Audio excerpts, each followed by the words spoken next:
আসসালামু আলাইকুম। আজ আমি বেগুন দিয়ে ও পোয়া মাছ দিয়ে লোভনীয় একটা রেসিপি শেয়ার করব আপনাদের সাথে। তো কথা না বাড়িয়ে চলে আসছি। আমি বড় একটা বেগুন নিয়ে নিচ্ছি, এটাকে কেটে পিস করে নিচ্ছি। তার সাথে ২টা পোয়া মাছ নিয়ে নিচ্ছি বড় বড়, নিয়ে এটাকে ২ পিস করে নিচ্ছি।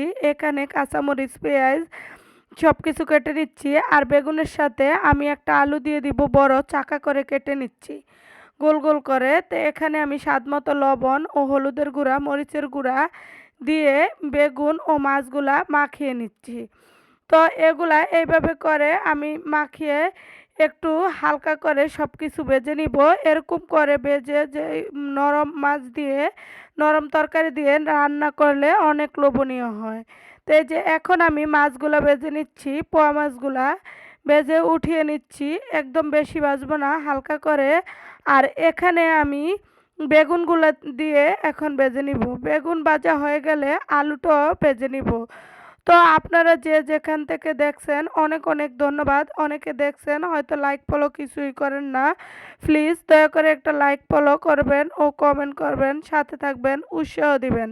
তো এই যে বেগুনগুলোও আমি হালকা করে ভেজে সব কিছু উল্টে নিলাম, উল্টে পাল্টে নিলাম, নিয়ে একটু লাল লাল করে হয়ে উঠিয়ে নিচ্ছি। এখন আমি আলুগুলোও ভেজে নিব লাল লাল করে। তো আমি আলু, এটা অপশনাল, এটা আপনারা দিলেও পারেন না দিলেও পারেন। তা আমার অনেক পছন্দ, এই কারণে আমি বেগুনের সাথে একটা আলু দিয়ে দিচ্ছি। এখন এটাকেও আমি উল্টে পাল্টে ভেজে উঠিয়ে নিচ্ছি। এখন আমি এই কড়াইতে আরেকটু তেল দিয়ে দিব, দিয়ে যে এর সাথে আমি পেঁয়াজ দিয়ে দিচ্ছি। পেঁয়াজের সাথে স্বাদমতো লবণ দিয়ে এটাকে কষিয়ে একটু পানি দিয়ে দিব।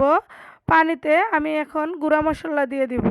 তো এখানে দিয়ে দিচ্ছি হলুদের গুঁড়া, মরিচের গুঁড়া, এই যে মরিচের গুঁড়া, আর দিব একটু ধনিয়ার গুঁড়া দিয়ে আমি ভালোভাবে এটাকে কষিয়ে নিব। কষিয়ে আর ১ চা চামচের মতো আদা বাটা দিয়ে দিচ্ছি, সরি রসুন বাটা দিয়ে প্রথমে আলুগুলা দিয়ে একটু কষিয়ে নিচ্ছি ৫ মিনিটের মতো। কষানোর পরে আমি বেগুনগুলা দিয়ে দিচ্ছি, দিয়ে ভালোভাবে কষিয়ে আমি এটাকে পানি অ্যাড করে দিব।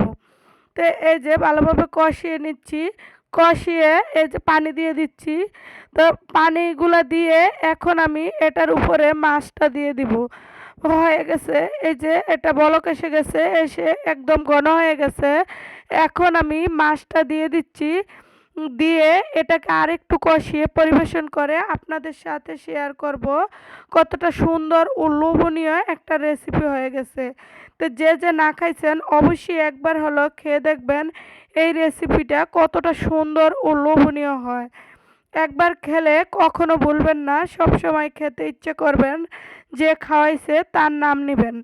তো আজ এই পর্যন্ত, আবার নেক্সট ভিডিও পর্যন্ত আপনারা আমার সাথে থেকে আমাকে উৎসাহ দিবেন ও ভালোবাসা দিবেন। আমিও আপনাদের সাথে থেকে উৎসাহ দিব ও ভালোবাসা দিব।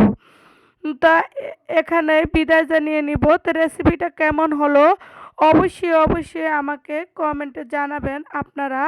তো দেখেন কতটা সুন্দর দেখতে, মাশাআল্লাহ। আল্লাহ হাফেজ।